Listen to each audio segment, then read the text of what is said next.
So recently, like something that I'm trying to understand our feelings and our emotions. So बहुत बार क्या होता है while I'm doing a particular thing that I know is difficult and it will make me feel uncomfortable.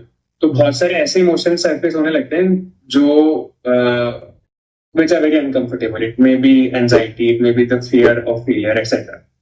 And a part of me says कि I should learn and understand how to, मतलब मैं अगर ऐसा बोलूँ कि उन emotions को हटाऊं कैसे, एक पार्ट मेरा सोच रहा होता है कि should I try to remove those emotions from coming, and दूसरा पार्ट मेरा ये सोच रहा होता है कि नहीं, maybe the right approach is कि वो रहेंगे but I need to be comfortable with those emotions and still do what I am suppose to. So आपका क्या थॉट है इसमें? How do you approach this कभी अगर अनकंफर्टेबल इमोशंस आते? मुझे तो यही लगता है कि तुमने 2 ऑप्शंस दिए हैं जिसमें से पहला ऑप्शन तो वैलिड ही नहीं है, मतलब वो तो हो ही नहीं सकता है. मतलब कोई अपने किसी इमोशन को हटा के साइड कर ही नहीं सकता है. वो तो फिर हमारे पास बचता ही एक ही ऑप्शन है, विच इज ऑप्शन 2, कि यू जो भी तुम्हें फील हो रहा है तुम वो सब फील करते हुए जो भी अपने आगे के स्टेप्स लेने हैं लो. अगर तुम्हें डर लग रहा है तो तुम्हें डर लगेगा. अगर मुझे बंजी जंपिंग करने से डर लगता है, मैं उसको उठा के साइड नहीं कर सकता. बट सेकंड ऑप्शन में मैं 2 चीजें कर सकता हूँ कि या तो मैं बंजी जंपिंग नहीं करूं, एक्नॉलेज कर लूं कि मुझे डर लगता है और मुझे इस डर से लड़ना नहीं है, एंड सेकंड इज कि मुझे डर लगता है और मुझे लड़ना भी है तो मैं जंप करूं. बट मैं डर हटा के साइड कर दूं, विच इज ऑप्शन 1, ये तो हो ही नहीं सकता. तो फिर बचता ही ऑप्शन 2 है. मतलब इट इज योर चॉइस कि तुम्हें जरूरी नहीं है कि हर इंसान हर डर से या हर फीलिंग से का सामना करे ही. मतलब कुछ फीलिंग्स का सामना किए बिना भी शायद लाइफ कट जाती होगी लोगों की. तो it depends again on your life situation कि हाँ, मतलब अगर तुम 20वें फ्लोर के घर पे रह रहे हो तो तुम उस फीलिंग को या उस डर को अवॉइड नहीं कर सकते, बिकॉज तुम रह रहे हो वैसे घर पे, तुम्हें रोज के बेसिस पे फेस करना है. you are much better off fighting that and becoming comfortable with it. But अगर तुम्हें I don't know, अगर तुम्हें पानी से डर लगता है, let's say, हाँ, मतलब मैं बायोलॉजिकल फियर्स को भी ऐसे बोल सकते हैं. हाँ, मैं वैसे ये साइकोलॉजिकल, ये पानी का फियर और ये दूसरे एंजाइटी, इनको मैं क्लब कर सकता हूँ कि नहीं. I am not qualified to answer this कि ये दोनों फियर सेम नेचर के हैं कि नहीं. बट इन जनरल जो मुझे लगता है इसका एक ओवरव्यू यही हो सकता है कि जिस भी चीज से तुम बार बार एक्सपोज होते हो अपनी लाइफ में, वो किसी भी टाइप का फियर हो सकता है. इफ यू नो कि तुम उससे बार बार एक्सपोज हो गए तो you are better off learning how to deal with it. अगर तुम्हारा एक्सपोजर ही उतना ज्यादा नहीं है तो फिर क्यों करना है तुम्हें, वो लड़ाई लड़नी क्यों है. बट ये दोनों चॉइस तुम्हारे पास है, दोनों ही ऑप्शन 2 के अंडर में आते हैं. ऑप्शन 1 तो तुम्हारे कंट्रोल के बाहर की चीज है कि तुम्हें किसी चीज से डर क्यों लगता है, तुम्हें एंजाइटी क्यों होती है, या तुम्हें फियर ऑफ फेलियर क्यों होता है. वो तो बस है, like that is who you have grown up into being now. उसको रिमूव करने का भी जो तरीका है वो भी इनडायरेक्टली ऑप्शन 2 ही है. ऑप्शन 1 जैसा कुछ है नहीं कि उसको हम सोच के रिमूव कर दें. तो वो भी ऑप्शन 2 के 2 सब ऑप्शंस जो हैं कि बैक ऑफ या फिर फेस इट से ही रिमूव होगा. तो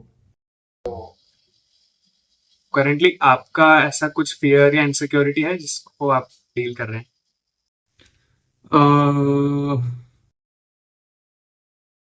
मेरा फियर और इनसिक्योरिटी तो हाँ, मेरे आई थिंक जितने भी फियर्स हैं as of now in my life, they are all financial. कि जो भी लाइक ग्रोइंग अप बहुत ही, आई वुड से मैं एक लोअर मिडिल क्लास फैमिली में बड़ा हुआ हूँ, वेयर पैसे की कमी हमें हमेशा रही है काफी. और मतलब हाँ, लाइफस्टाइल हमेशा अच्छा रहा है बट पैसे की कमी रही है. तो this overall thing compounded over like 10-15 years का एंड का आउटकम तुम गेस कर सकते हो कि क्या होगा. कि अगर तुम्हारे पास पैसे की इनकम की कमी है बट तुम्हारी लाइफस्टाइल जो है वो कम नहीं हो रही है, तो आई वुड नॉट से कि हाँ, मेरे पेरेंट्स ने मुझे अच्छा बचपन नहीं दिया, बहुत अच्छा बचपन दिया और सब कुछ ग्रोइंग अप ऐसे कोई हम बहुत तकलीफ में बड़े नहीं हुए. बट क्योंकि ये वाला सिनेरियो रहा है, तो टुवर्ड्स जब मैंने अपनी जॉब स्टार्ट करनी शुरू की, तो वो आखिरी के जो कुछ साल थे वो मेरे लिए बहुत बड़े नाइटमेयर रहे हैं। उसकी वजह से मेरे अंदर बहुत सारे फाइनेंशियल फियर्स आ गए हैं कि हाँ, कोई भी स्टेप मुझे लेना होता है लाइफ में, अगर कोई भी डिसीजन लेना होता है, तो वो फाइनेंशियल छोड़ के अगर कुछ भी हो तो कोई डर नहीं होता मेरे अंदर उसको लेने का। मतलब somehow बहुत ज्यादा थॉट प्रोसेस, बहुत क्लैरिटी, बहुत ये सब कुछ बहुत क्लियर रहता है कि कैसे लेना है, क्या लेना है। बट अगर वो फाइनेंशियल निकल गया तो फिर मैं उसमें बहुत ज्यादा घुस जाता हूँ कि कैसे क्या होगा। एंड समहाउ मुझे डर भी मुझे फ्यूचर को लेके यही लगता है कि जो भी मैंने अभी तक एस्टैब्लिश किया है अपने लाइफ में, will I be able to hold all of this और नॉट। मतलब and if I have to hold all of this, I know कि it has to be through a job. और मुझे in the long run job करनी नहीं है, मुझे अपना वो दूसरा वाला, जैसे यहाँ से हमने कॉन्वर्सेशन स्टार्ट किया, वो वाली चीज भी अचीव करनी है। तो व्हाट इफ वो चीज अचीव करने के चक्कर में जो मैंने अचीव किया है अभी तक वो सब भूल जाए। तो finances are definitely a thing which I have been dealing with, but हाँ, I am trying to take all the right decisions जितना हो सके खुद को सिक्योर करना, अपनी फैमिली को सिक्योर करना, ताकि मेरा ये डर टाइम के साथ कम हो जाए, is what I am hoping as of now. क्या ऐसे कुछ लाइक 2-3 लाइक चीजें जो आप करते हैं when you have to make any financial decision and आपको दिख रहा है कि I am stuck in that overthinking loop because of the fear? हाँ, मैं करता हूँ ये।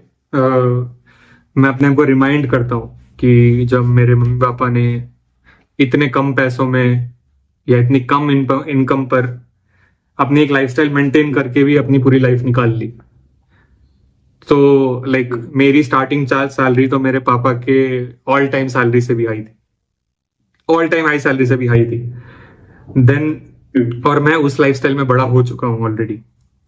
तो मेरी लाइफ में ऐसा क्या गलत हो जाएगा कि मैं इवन इफ चीजें मेरे प्लान के हिसाब से नहीं जाए, तो भी चीजें इतनी नहीं बिगड़ सकती हैं कि जो मैंने झेला हुआ है लाइफ में उससे भी ज्यादा मुझे झेलना पड़े। ये चीज बार बार मेरे पेरेंट्स ने मेरे अंदर मुझे रिमाइंड कराने की कोशिश की है जब भी उन्होंने मुझे स्ट्रगल करते हुए देखा है इन चीजों के साथ। और उनसे ही ये चीज सुनकर मैंने अपने अंदर भी फिर डालने की कोशिश की है कि जब वो नहीं भी प्रेजेंट हो तो भी मैं ये अपने बात को आपको बोल सकता हूँ कि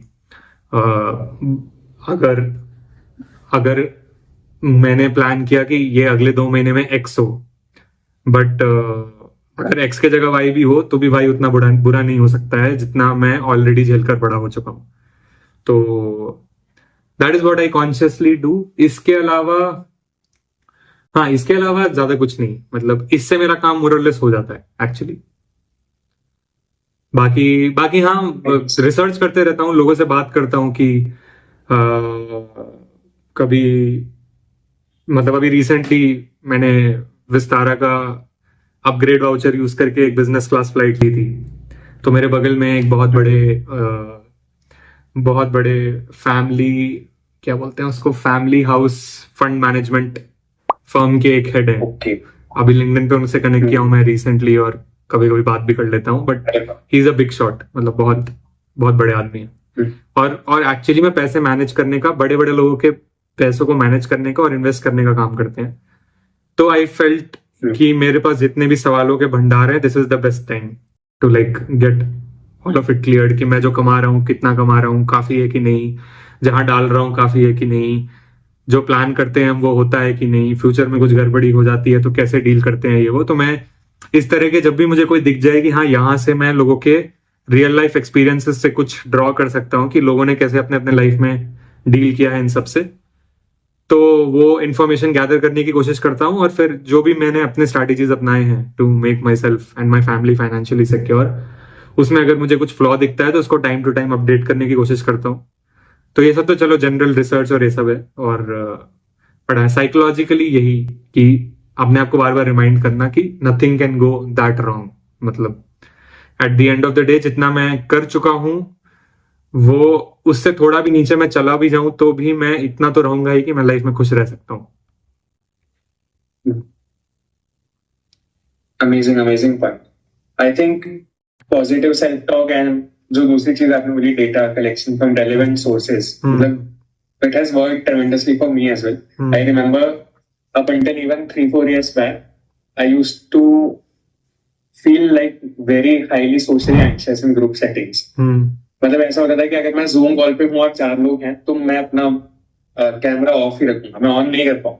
अच्छा. मतलब it was very severe and I think Covid के कारण वो थोड़ा सा और सिचुएशन खराब हो गई थी. And the question that I used to ask me that time was कि अब क्या करें इसका, क्योंकि ऐसे तो काम चलेगा नहीं. चाहे मैं जॉब में जाऊं चाहे मैं जॉब में नहीं जाऊं, खुद का तो लोगों के बीच में तो आना ही. सही बात. One thing that help me was कि पॉजिटिव सेल्फ टॉक, कि भाई कोई बात नहीं, हो जाएगा, इट्स ओके, धीरे धीरे करते हैं. पर वो पॉजिटिव सेल्फ टॉक भी एक लेवल तक ही काम आ रही थी because there was no data to back it up. So the more I started talking to people and understanding कि जो मेरे फियर्स है वो एक्चुअल में रियल फियर्स नहीं है, सो टू से. तो उसके बाद धीरे धीरे सिचुएशंस थोड़ी इंप्रूव होने लगी. एंड एज यू मेंशन कि शायद वो फियर, हमने जो लास्ट पॉइंट में बात करी थी, वो फियर हम लोग ऐसा नहीं कर सकते कि आए ना, वो आएगा, बट हमें एक्शन ले लेके उसके साथ कंफर्टेबल होना पड़ता है. हाँ, पर रियल भी हो सकता है, रियल भी हो. मतलब at the end of the day हमारा दिमाग जो वर्स्ट केस सिनेरियोस बनाता है वो कहीं ना कहीं से देखकर ही बनाता है, कि किसी के साथ हुआ है तभी बनाता है. मतलब हमने कभी कोई फ्लाइट को क्रैश करते हुए देखा है, इसलिए हमारे दिमाग में आता है कि फ्लाइट क्रैश हो सकती है.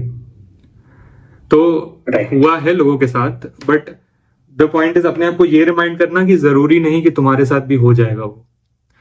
जरूरी नहीं कि तुम जो वर्स्ट केस सिनेरियो बना रहे हो तुम्हारे साथ वही होगा. और इनफैक्ट हम सबके साथ मोर ऑफन देन नॉट हम जो वर्स्ट केस सिनेरियो बनाते हैं उससे कम ही होता है. मतलब उतना खराब तो कभी होता भी नहीं है. तो कभी एक आध बार हो भी गया तो इट्स नॉट कि हर बार होगा. तो ये सब भी अपने आप को बोलना कि ठीक है, डेटा लेना, पॉजिटिव सेल्फ टॉक करना, बट रियलिस्टिकली करना.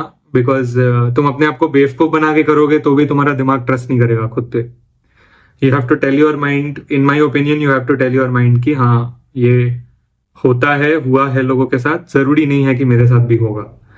जरूरी नहीं है कि जो मैं सोच रहा हूँ वर्स्ट केस वो मेरे साथ हो ही जाएगा. मेरे साथ तो आई थिंक कभी भी ऐसा नहीं हुआ है कि जितना वर्स्ट मैंने सोचा है उतना वर्स्ट मेरे साथ हुआ भी है. मेरे प्लान से हट के बहुत बार बहुत कुछ हुआ है, लेकिन कभी भी चीजें उतनी खराब नहीं हुई है जितना मैंने सोचा था कि हो जाएंगी.